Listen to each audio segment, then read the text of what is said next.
KPID Maluku gelar workshop in-house P3SPS di Kota Masohi.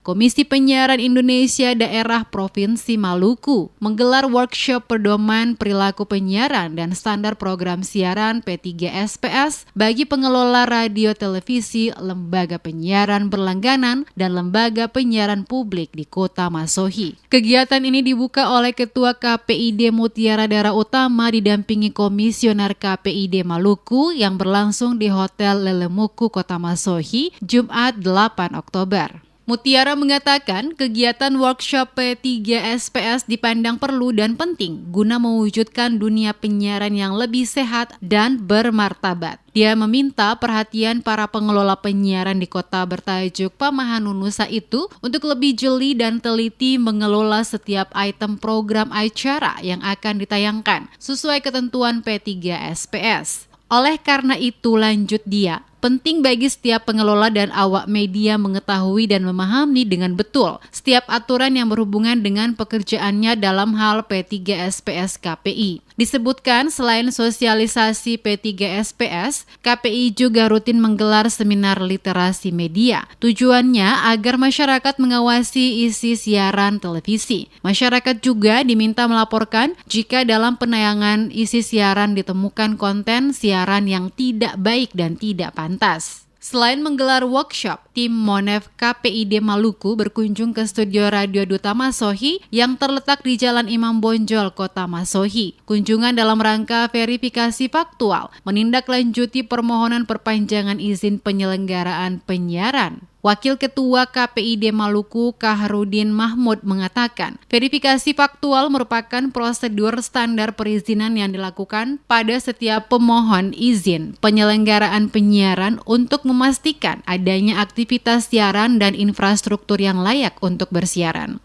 Dikatakan dalam rangka memastikan kelayakan pemberian perpanjangan izin, Komisi Penyiaran Indonesia Daerah KPID Provinsi Maluku melakukan verifikasi faktual ke Radio Duta Masohi dan Radio Cahaya Mandiri. Keduanya merupakan pemohon perpanjangan izin penyelenggaraan penyiaran untuk 5 tahun ke depan.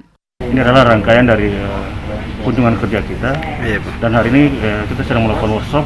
Kita mengundang lokal operator, sekaligus kita dengan ICT asosiasi, bagaimana kita membahas agar yang belum memiliki izin penyelenggaraan penyiaran agar mereka bisa berdiskusi dan mencari solusi. Ketentuan bahwa harus memiliki izin.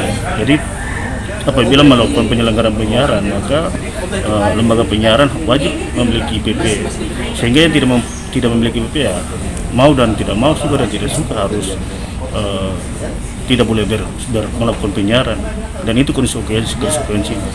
Diketahui sejarah terbentuknya KPI pada 2002 berdasarkan Undang-Undang Nomor 32 Tahun 2002 tentang penyiaran. KPI terdiri atas Lembaga Komisi Penyiaran Indonesia Pusat, KPI Pusat, dan Komisi Penyiaran Indonesia Daerah KPID yang bekerja di wilayah setingkat provinsi. Wewenang dan lingkup tugas Komisi Penyiaran meliputi pengaturan penyiaran yang diselenggarakan oleh lembaga penyiaran publik, lembaga penyiaran swasta, dan lembaga penyiaran komunitas.